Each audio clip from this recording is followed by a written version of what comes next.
What is going on, guys? Welcome back to the channel, and welcome to the last single-carded figure before we get to the Build-A-Figure, and it is my personal most anticipated figure in this wave. It is Koriand'r of Tamarin, aka Starfire.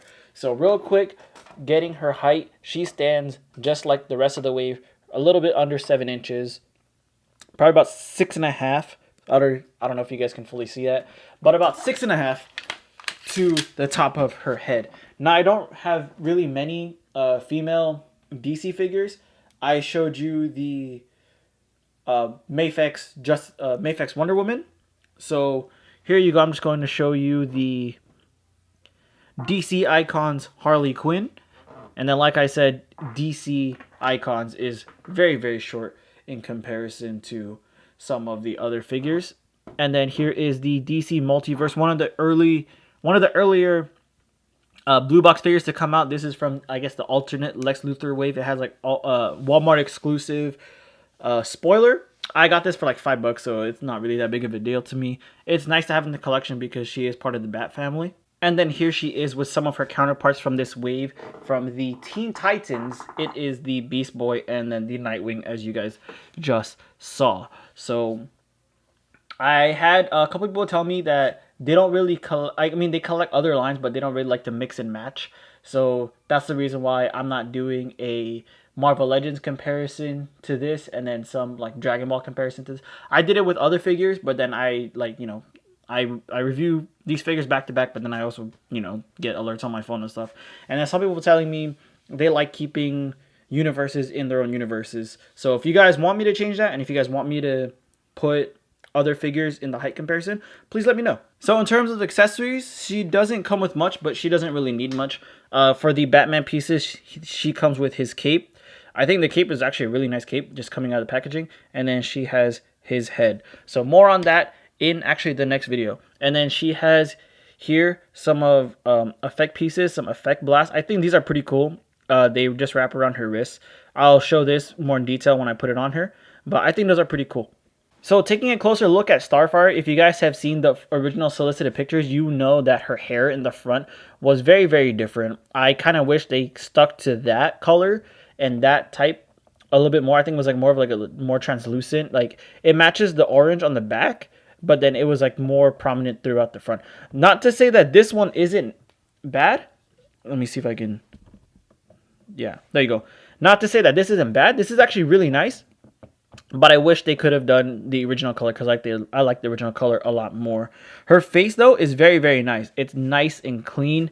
The camera might be picking up some like small spots here and there, but overall, like in person, you guys can't notice anything bad at all. I love how her eyes are nice, vibrant green with the black outline.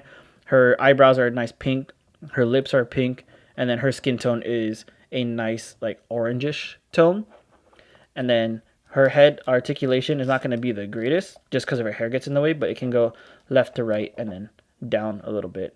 And then her shoulders can go all the way to 90.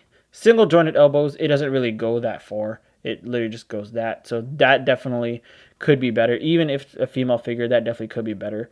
And then she has swivel and a hinge for both wrists. And then on her right hand, her right hand is a fist.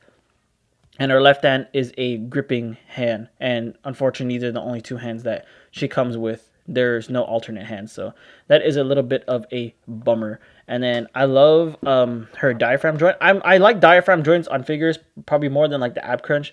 Just because you can get them in better poses. And they tend to flow a lot more seamlessly than the ab crunch. As you can see here, like in certain areas like that, it doesn't look too bad.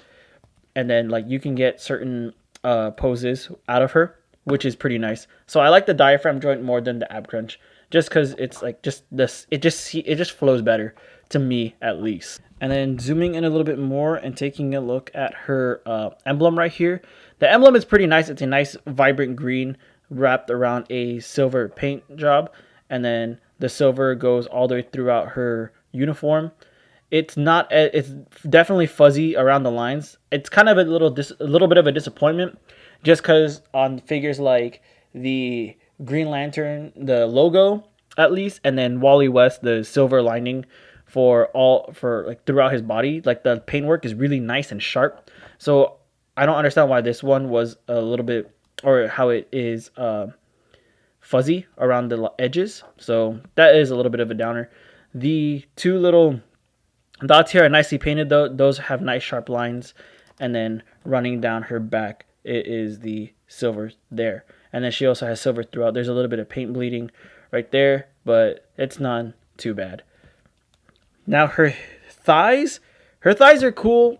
They're good. Like the articulation is very well, but it has like that kind of like a marble, that marbling paint that you see with like Marvel Legends. So mine has those weird looking lines. It's not an eyesore, but it's definitely noticeable and it's there. She has a thigh cut, which I didn't notice at first. Like it looked like it did, but it was kind of stiff. So when I was moving her around, I didn't really notice it. But it definitely does have a thigh cut there, and that is nice. Double jointed knees. I love how they're giving them all double jointed knees. It is a very, very welcome inclusion. So there you go. And then boom, there you go. That's nice. Her heels. I know a lot of people don't like how they give the female characters heels, even though it is costume accurate, but it can go up and down, and then it can actually swivel a little bit. So that's pretty nice. But yeah, like some people don't like her female characters with heels just because they don't tend to stand all too well. But this one actually stands pretty well. Let me see if I can get her in a quick standing pose, or even just like a vanilla standing pose. Then let me see. Please bear with me. Okay. Well, there you go. There you go. That's not too bad, right?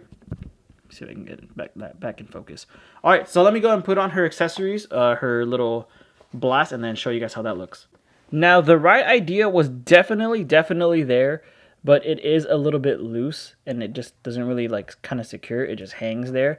You could probably like secure it with those cutouts that are there, but I feel like you shouldn't really need to. I feel like the hole could have been smaller, and then it could have stayed nice and secure. So that is a little bit of a bummer that it doesn't stay real secure, but overall not too bad. So overall, I'm quite happy with this figure. There are a lot of room for improvement, but overall, it's nice. I like it. I like it for what it's worth. It's nice to have a Starfire in my collection because I do not have one yet. I know she's not too crazy hard to find, but I wanted one that had a good look. Like this one, it kind of reminds me of the, what is it, the Justice League versus Teen Titans one? I think so. Or something along those lines. So this Starfire is a definite good Starfire, a definite welcome to my collection, and I like it very much. Her rating, I would definitely get a solid 8 to an 8.5 out of 5. Things I could improve on is definitely her accessories. They make it tighter, or just give her different accessories altogether, or maybe have stuff where she's shooting beams out of her hands like the Black Lightning has. And then her elbows, please fix her elbows, because like it doesn't even go 90. It probably goes like barely 45. So those are my two major complaints, along with like the neck joint, but then that's with everyone, so that's not even too bad. Everything else I can easily overlook. It's not too, like, it's not really an eyesore or a make it or break it type thing. But I do love her hair. Her hair is a very, very nice thing. Yes, I wished they had her original hair, but this one isn't bad at all. If this came out with original hair and they stuck with this, if this was the original, I would be 100% happy. I would be totally fine with that. Alright, so that's going to take care of it for the review. Hope you guys enjoyed this review. Hope you guys found it somewhat informative. If you guys did, please let me know down below. Please consider liking the video. And if you are new and haven't subscribed yet, please consider subscribing. I just finished doing real quick reviews on this entire wave. I will be doing the Ninja Batman next, along with ranking the wave from my least favorite to my most favorite. And I'm telling you right now, this is going to be a little bit hard. I'm definitely going to have to think very hard on this one. So thank you guys for all your support. Thank you guys for checking out the channel. And until next time, stay tuned to the next video. Peace.